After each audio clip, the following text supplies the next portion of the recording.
Welcome to Prajagalam. నేను మీ దండపాటి కోటేశ్వరరావు. అంటే ఇప్పుడు ఎందుకు ఈ విషయం ఎలక్షన్లో తీసుకురావాల్సి వస్తుంది? ఏ విషయం అంటే, శ్రీకాకుళం జిల్లాలో పలాస నియోజకవర్గం, ఇంతకుముందు సోంపేట సపరేట్గా నియోజకవర్గం ఉండేది. అప్పుడు బైఫర్కేషన్ అయిన తర్వాత పలాసకి చేంజ్ అవ్వడం జరిగింది. డాక్టర్ స్వర్గీయ సర్దార్ గౌతు లచ్చన్న గారు అప్పుడు అంటే శ్రీకాకుళంలో రాజకీయాలు శాసించే విధంగా ఎన్టీ రామారావు గారు కూడా అంత ఇదిగా అప్పుడు ఎమ్మెల్యేగా ఓటమి లేని వ్యక్తి. అలాంటి వాళ్ళ అబ్బాయి శ్యామ్ సుందర్ శివాజీ, ఆయన 7 సార్లు గెలవడం జరిగింది, 1-2 సార్లు ఓడిపోవడం జరిగింది. అంటే ఎందుకు చెప్పడం అంటే,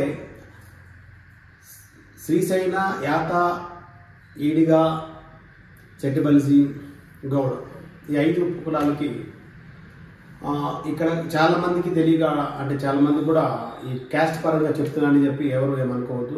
ఇక్కడ ఉన్న సమస్యల వల్ల ఆ జిల్లాలో 3 జిల్లాలకు కలిపి శ్రీశైన కమ్యూనిటీ ఎక్కువగా ఉంది. కానీ సెకండ్ కేటగిరీ నాయకత్వాన్ని ఇప్పటి వరకు రెడీ చేయనంటి ఏకైక అంటే బొడ్డేపల్లి రాజగోపాలరావు గారు, వారి కమ్యూనిటీ పరంగా కానీ ఈరోజు 3-4 నియోజకవర్గాల్లో శాసించే విధంగా ఆ సామాజిక వర్గం ఉంది. కానీ మరి వారి శిష్యులు అంటే మన గౌతు లచ్చన్న గారి శిష్యులైన ఎర్రనాయుడు గారితో సహా, ఎర్రనాయుడు గారు కానీ అచ్చెన్నాయుడు కానీ వీళ్ళందరూ కూడా ఈరోజు రాజకీయంలో రంగప్రవేశం చేసి ఈరోజు రాష్ట్ర తెలుగుదేశం పార్టీ అధ్యక్షుడు వహిస్తున్న అచ్చెన్నాయుడు కూడా అక్కడి నుండి కొనబంధించుకున్న వ్యక్తి. అలాంటిది శ్రీశైల కమ్యూనిటీ పరంగా తెలంగాణలో కానీ ఆంధ్రప్రదేశ్లో కానీ గౌడ, ఈడిగా, శెట్టిబలిజ ఈ 3 సామాజిక వర్గాల్లో రాజకీయంగా గొప్ప అంటే నాయకులు ఉన్నారు, మంత్రులు ఉన్నారు. కానీ యాత శ్రీశైలంకి వచ్చేసరికి నాయకత్వం లేదు. ఎందుకు లేదంటే, నా కుటుంబంలో నేను సపోజ్ నేనే అనుకుందాం, నా కుటుంబంలో నేను ఒక మంచి స్థానంలో ఉండి పిల్లల్ని బాగా చూసుకోకపోవడం, నా అన్నదమ్ములను బాగా చూసుకోకపోవడం తప్ప ఎవరిది వస్తుంది అంటే నాది వస్తుంది, తండ్రి బాధ్యత లాగా.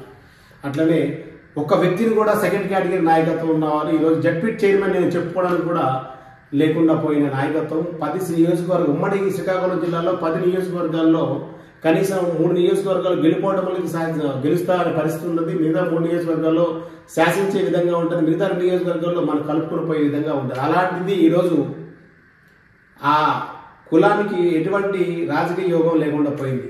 ఇప్పుడు మొన్న 2019లో పోటీ చేశారు గౌతు శిరీష, ఈమె ఓడిపోవడం జరిగింది.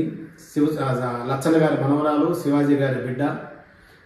ఇప్పుడు ఈ శ్రీశైలం కులం నుండి ఇచ్చారా లేకపోతే ఇంకో కులం నుండి ఇచ్చారా అనేది సందేహంగా ఉంది. ఎందుకు ఇంకో కులం అంటామంటే, ఇప్పుడు మొన్న ఒకసారి వైజాగ్లో గృహప్రవేశం చేసుకున్నారు.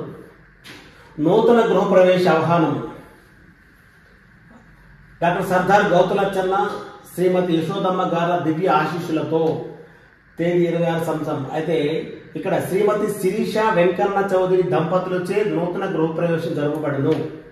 ఎస్, మన ఇంటికి ఈ విషయం చాలాసార్లు చెప్పింది. మన ఇంటికి ఎవరైనా పిల్ల వస్తే, వేరే సామాజిక వర్గంలో వస్తే మన సామాజిక వర్గంలో కలిసిపోతారు. అంటే కుల ధృవీకరణ పత్రం మార్చుకోవచ్చు, మార్చకపోవడం పర్వాలేదు.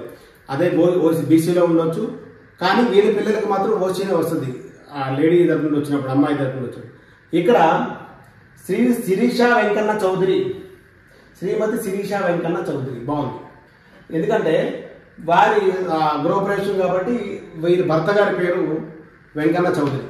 మరి ఇప్పుడు పోటీ చేస్తుంది ఎక్కడి నుండి అంటే పలాస నుంచి గౌతు శిరీష. ఎస్, పేరు మారుతుంది. ఎందుకంటే డిగ్రీ చదువుకున్న వాళ్ళు కోర్టు ద్వారా మళ్ళీ అఫిడవిట్ చేసుకొని నా పేరు మార్చుకోవాలి. అందుకు మార్చకపోవడం కూడా తప్పులేదు. కానీ వీళ్ళ పిల్లలకి మరి ఏ గోత్రం వస్తుంది, లేకపోతే శ్రీశైన ఈ గౌతు అని ఫ్యామిలీ వస్తుందా అని చెప్పి కొంతమంది శ్రీశైల కుటుంబంలో ఉన్న నాయకులుగా చలామణి అవుతున్న వాళ్ళకే తెలియదు. గెలవాలని కోరుకుంటున్నాం మేము కూడా. ఎందుకంటే సరే, మన ఆడబిడ్డ కాబట్టి గెలవాలని కొంతమంది అన్నారు. ఎస్, గెలవాలని కోరుకుంటున్నారు, తప్పలేదు. కానీ ఏ ప్రాతిపదికన మీద చంద్రబాబు నాయుడు గారికి అడుగుతుంది ఏంటంటే, బీసీ సామాజిక వర్గం నుండి ఇచ్చారా, ఓసీ సామాజిక వర్గం నుండి ఇచ్చారా? ఆమె క్యాస్ట్ సర్టిఫికేట్ అయితే బీసీనే ఉంది, కాదని లేదు. మరి ఎప్పుడు కూడా చంద్రబాబు నాయుడు గారు టీడీపీ పార్టీ శ్రీశైల కులాన్ని ఎందుకు విస్మరిస్తున్నారు అంటే వాళ్ళ ఒక కుటుంబమే రాజకీయాల్లో ఉంటే సరిపోతుందా? వాళ్ళు ఎలా అయినా సరే వాళ్ళ తర్వాత ఇక నాయకులు ఎవరో చెప్పలేకపోయి తీసుకురాలేదు ఎవరు సెకండ్ కేటగిరీ నాయకత్వంలోన కనీసం పార్టీ అయినా సరే మీరు ఎందుకు తేవడం లేదు? అది కూడా గమనించి ఎందుకు చెప్పాల్సి వస్తుందంటే నేను ఇప్పటికీ అడుగుతున్నా, యావత్ ఆ జాతిని సామాజిక వర్గాన్ని అందరినీ క్షమించమని అడుగుతున్నా. ఎందుకంటే ఇది మీ కొరకు నా కొరకు కాదు.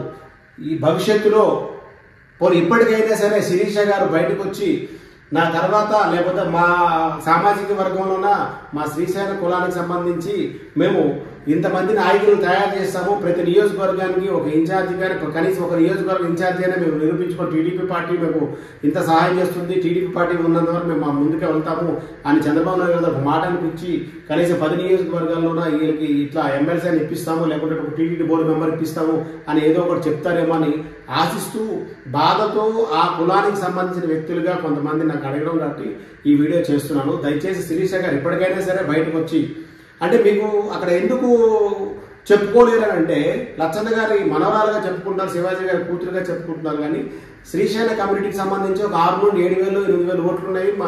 వీళ్ళ ఓట్లతో అంటే పెద్దగా పన్నులు అనుకుంటున్నారేమో కానీ 10 నియోజకవర్గాల్లో ప్లస్ ఉమ్మడి అంటే ఉత్తరాంధ్ర మొత్తంలో కూడా శాసించగలిగే ఓటు బ్యాంక్ ఉంది. రేపు పొద్దున భవిష్యత్తులో వాళ్ళు ఉపయోగపడతారు కాబట్టి వాళ్ళందరినీ కలుపుకొని పోయి భవిష్యత్తులో మేము ఇది పదవి ఇప్పిస్తామని అచ్చెన్నాయుడుతోనా లేకపోతే చంద్రబాబు నాయుడుతోనా ఒప్పించి వాళ్ళతో మాట్లాడిపించి లోకేష్ గారితో ఎవరితో మాట్లాడితే బాగుంటుంది తప్ప మీ వెనక ఒకవేళ శ్రీశైల కమిటీ నడవకపోయినా అక్కడ ఓటు బ్యాంక్ లేకపోయినా సరే అసలు శ్రీశైలం ఎందుకు విస్మరిస్తున్నారు?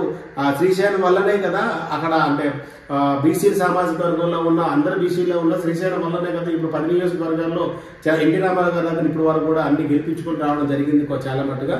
దయచేసి మీ తర్వాత సముచిత స్థానాన్ని ఈ కులంలో కొంతమందిని రెడీ చేసి తయారు చేసి నెక్స్ట్ ఎలక్షన్కైనా ముందుకు తీసుకెళ్తానని శివాజీ గారిని కూడా ప్రార్థిస్తూ నేను మీ దండపాటి కోటేశ్వరరావు.